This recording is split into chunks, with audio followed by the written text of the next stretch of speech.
Hey everybody, welcome to this emergency pod. Jose Tabuada, Pete Atkinson, Hey, the only person available right now to talk about this.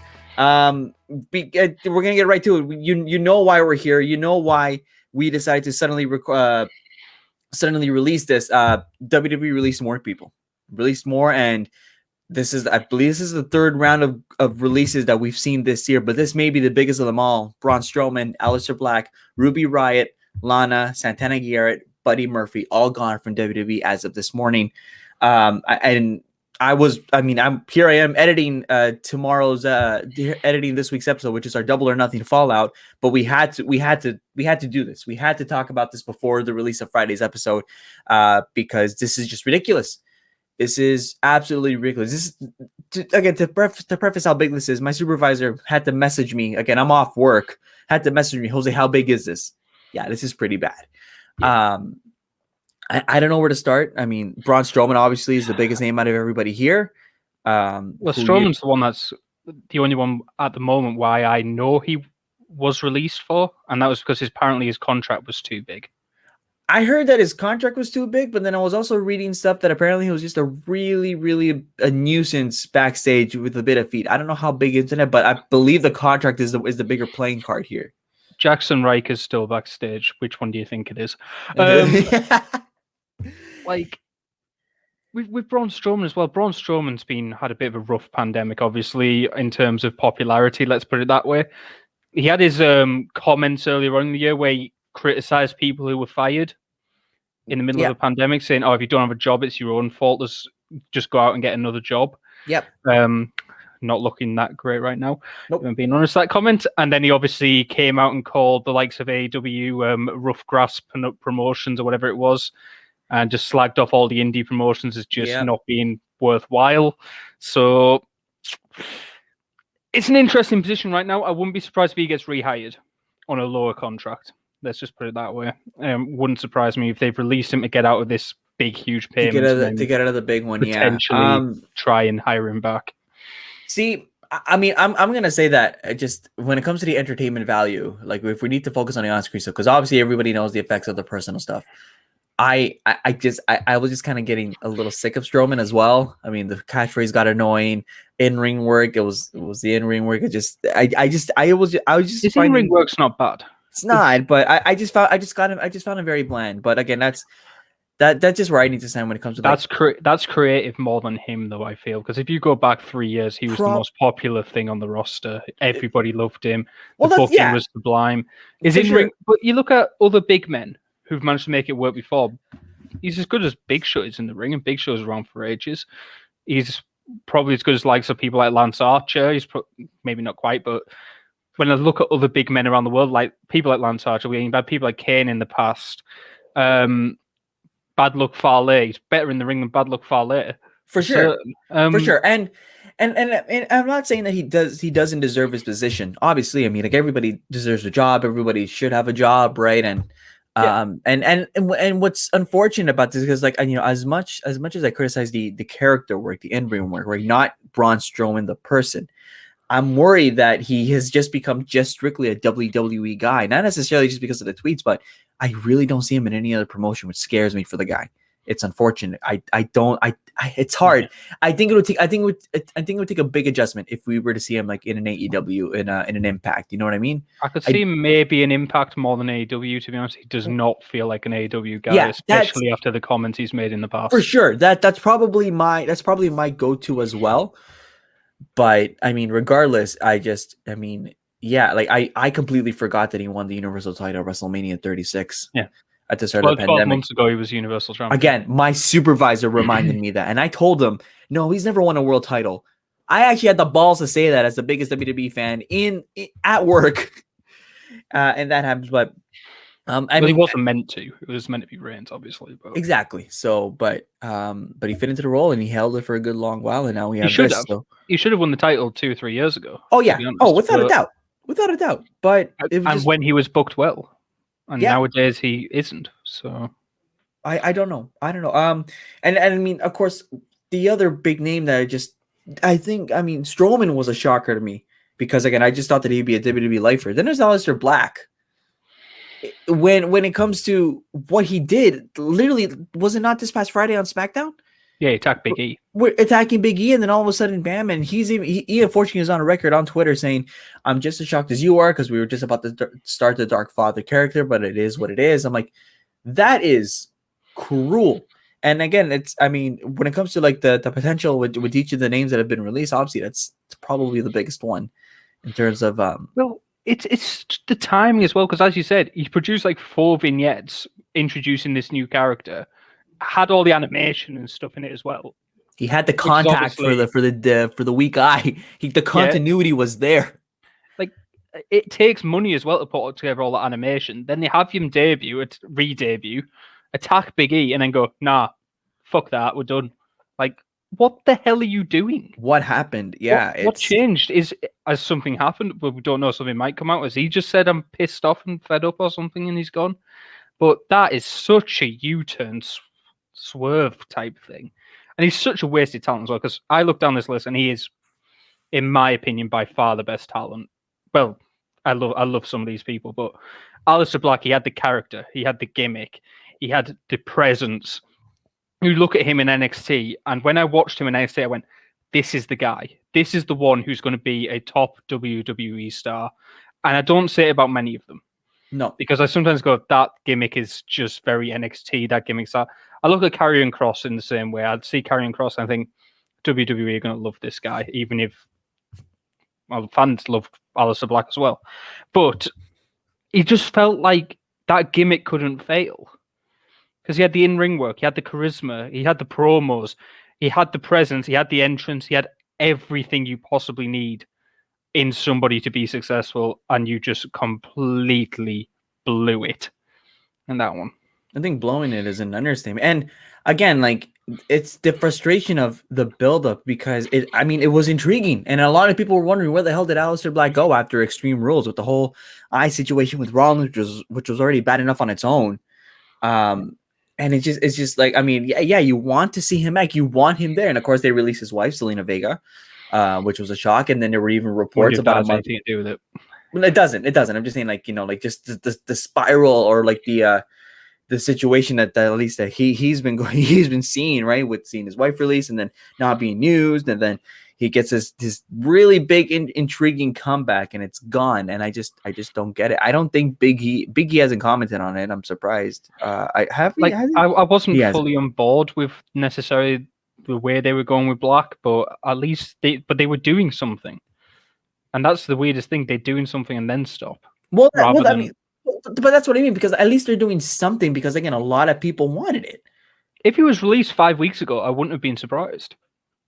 As bad as that sounds, I would not have been as surprised if he was released 5 weeks ago. That's a fair point. I get that, and again, because yeah, he wasn't around. I don't know. I'm just, again, you brought up all the good points that I wanted to discuss, because you're right on every aspect. Then this is where the conversation gets interesting, because a lot of people have been tweeting, as like, especially with these latest releases, and Strowman with the contract that he had, they're saying that they think, a lot of people are slowly speculating now, not that anything's confirmed, not that anything's being discussed backstage. It's a speculation that people are thinking that WWE is doing this because they're getting ready for a sale, which, I mean, for years, anytime somebody brought up Vince McMahon selling WWE, it was like, no way, it's Vince McMahon. He's not that stupid. And now, more than ever, because of the latest releases, because I think this is about, this was another 6, right? This was another 6 people gone. You had about the 15 to 20 in April. And then you're looking at about, I think, 25 to 30 releases, cuts, be spread out between the main roster, between NXT, between backstage.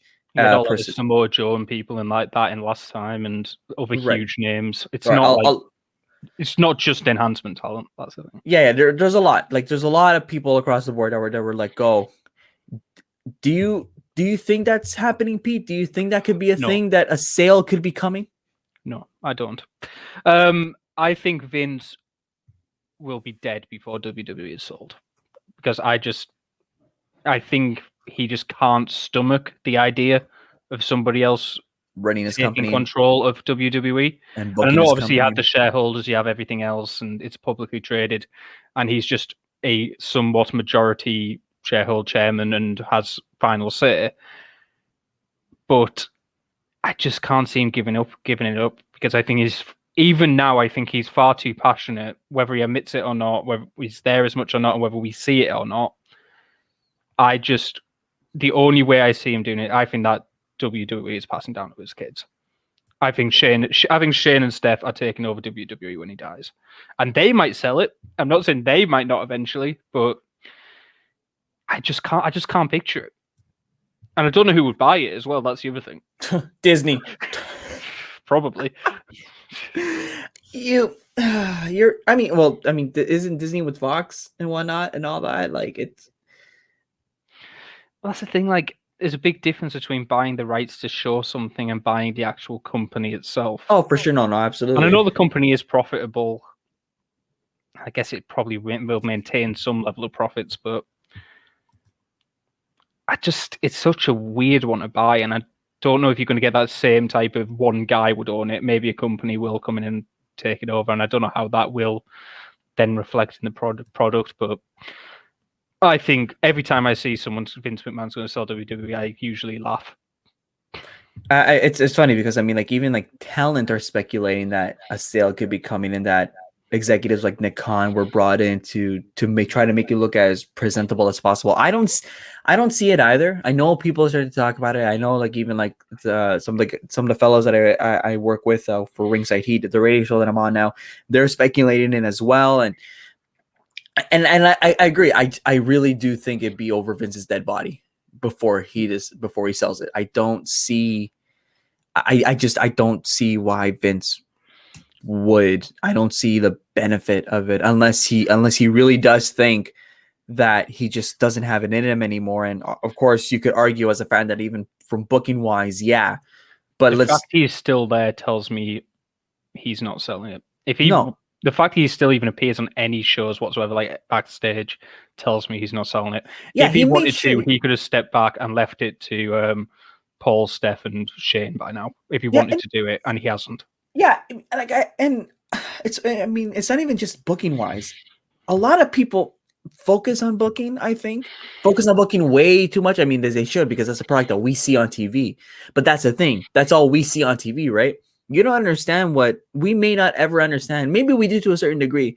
What Vince does behind the scenes, business wise. The guy must be insanely busy. The guy must have so much on his plate and then some, that I wouldn't be surprised if that's why he may not even want to consider selling it, because of how much he has on, how much he has to deal with it, that he's like, I can't let this just go to anybody, because I have this going on. This goes with this goes with that. That's my thinking. That Vince also strikes me as a guy who will never retire. Like, I think he lives to work in a way. Yep. And you have those people. I'm not one of them. I could quite happily retire tomorrow if I had the money. For sure. We all can. Vince is a guy who lives to work. There's a reason he gets 3 hours sleep a night and is still got a bodybuilder physique at 78 or whatever his age is. 75. I was just looking that up. 75. 75. The guy can't do nothing. He just doesn't understand the idea of relaxing. So, as long as he's busy and can be busy, I just think that's it. And at that point, I see no other option than he will pass that down the family chain like his dad did. And I think I just can't see a guy like Vince, who is so traditional, so set in his ways, would ever think, I'm selling my property. This is my thing. There's no way I'm selling it. This is going to my kids, like my dad gave it to me. Yeah. Yeah. I just think that I do think that he's just, that he's just so picky, and not picky. Picky's not a word. Like picky and fickle about his empire, his content, that I wouldn't even bother to sell. So I get it. It's his baby. It's literally his baby that he grew himself, I'd say. Yeah, and of course, you can't ignore the other releases as well. I mean, Liv Morgan reacting to Ruby Riot's release, saying that whoever is lucky to get Heidi Lovelace on their roster, you win. We haven't heard anything from Lana yet. To be fair, let's cover Ruby very quickly. Go ahead. that one, in my opinion, is the most disgraceful release on this entire list. Really? When you see the absolute shambles of a state that WWE's main roster women's division is in right now, especially the tag team division as a whole. And in the last few months, you've released the Iconics, you've released the likes of Mickie James, you've like Santana Garrett, obviously is not a big name or anything, but you're using like half of now the remainder of the Riott squad, like 2/3 of it is now gone. And your tag division's a state. There are 7 women's wrestlers remaining on SmackDown right now. Yeah, it's very thin. It's extremely. So thin. It's funny because a lot of fans were laughing and making fun of AEW's women's division and how thin that is, and now the tables have turned. I think most people already criticized the main roster women's division. Behind the 4 Horsemen, they just don't give a shit about it. Oh no, I agree, but I'm just saying that now it's just thinner than ever because I think that was a lot of people. That's what a lot of people criticizing AEW's women's division is the how thin it is, and now you look at least even SmackDown, for example, it's not good. But then the other thing that's so terrible about it is you're releasing these great stars and you're pushing Eva Marie. Yeah, you're bringing in Eva Marie for a push, and you're releasing someone like Ruby Riott. That, in my opinion, is just so backwards thinking from a company that's trying to present itself as the evolution of women's wrestling, presenting them on the same level as the men, having their own pay-per-views, trying to bring them into the main event scene, having the main event like WrestleMania and showing these type of things. And you go back to let's release these talented women and push Eva Marie. That is just an absolute disgrace. Yeah, it bugs me. It bugs me a lot. And I can't say the same about Lana, unfortunately. She'll probably go off to talk to Rusev and probably be with Miro in 90 days' time and managing him again. I agree. And I mean, Lana, I'm sure on her own, without the wrestling, can be successful. I mean, there's no doubt about it. She was like a model actress before she came out to WWE. But I have to say, with Lana, she was consistently putting up videos of her training with Liv, her training. Like I think with Natalia as well. There was other names that just escaped my mind right now.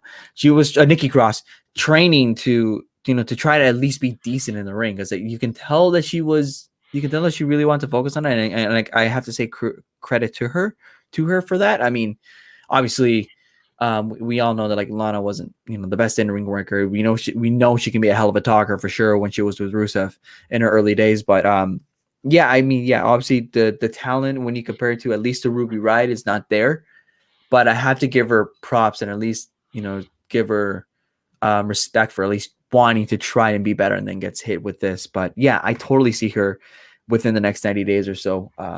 Yes. Well, so not within the next in 90 days, which would be sometime in August, sometime in September, to join Rusev Miro on the AEW scene. And as for Buddy Murphy, not much else to say because I so want Buddy Murphy to go to New Japan. That's what people are saying. There's two. Like, obviously, it's a big decision to go to Japan and not stay in America, etc. But it's closer to Australia as well. I was gonna say he's closer to home. He's closer to home in hindsight.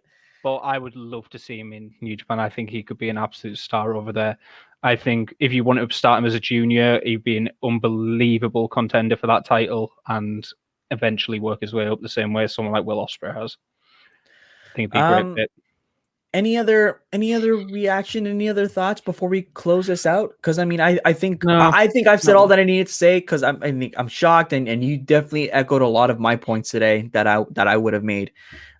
Anything else that I would say I think if Tony Khan and the likes is not on the phone right now with Tommy End and Heidi Lovelace and those two particular, I don't know what's going on in wrestling, because those two are stars, and AEW needs another women's wrestler, and Aleister Black is just unbelievable.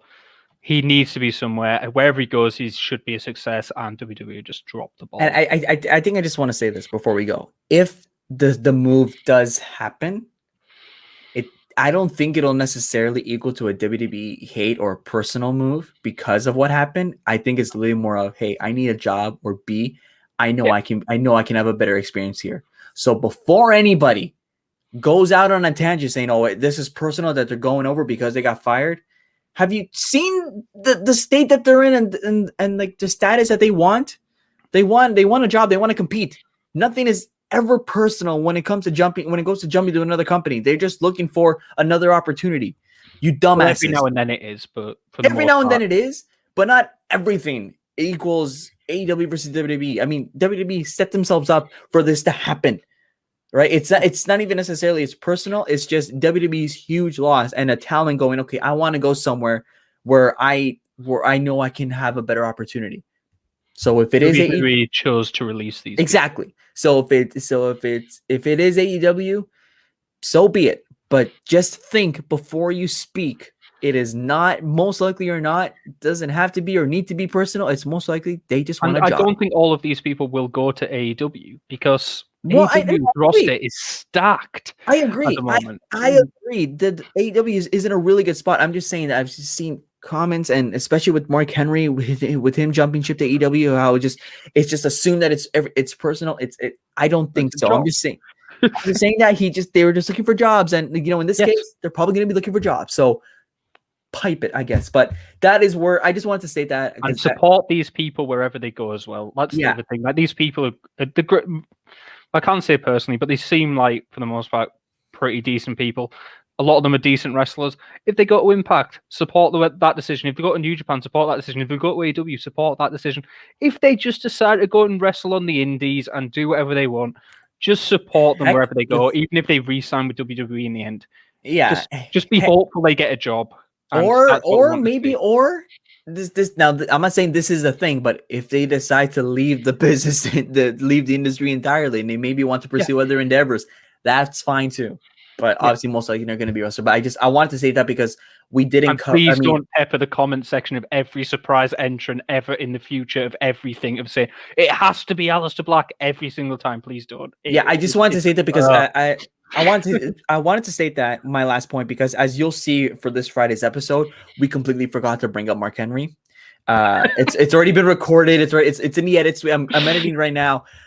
We just forgot to bring up Mark Henry, and I just wanted to bring that point up. That when it comes to people jumping ship to companies, it's not always personal, or there's no story maybe that isn't there. It's just, hey, they're just looking for opportunities and most likely looking for other opportunities and new challenges. And with these latest case of releases, I would not be surprised if that's the case. But for now, we're going to leave it there. Pete, thank you. Yep. He is Pete Atkinson. I'm Jose Taboada. Thank you guys for watching this emergency pod. We'll see you guys Friday for our Double or Nothing Fallout. Take care.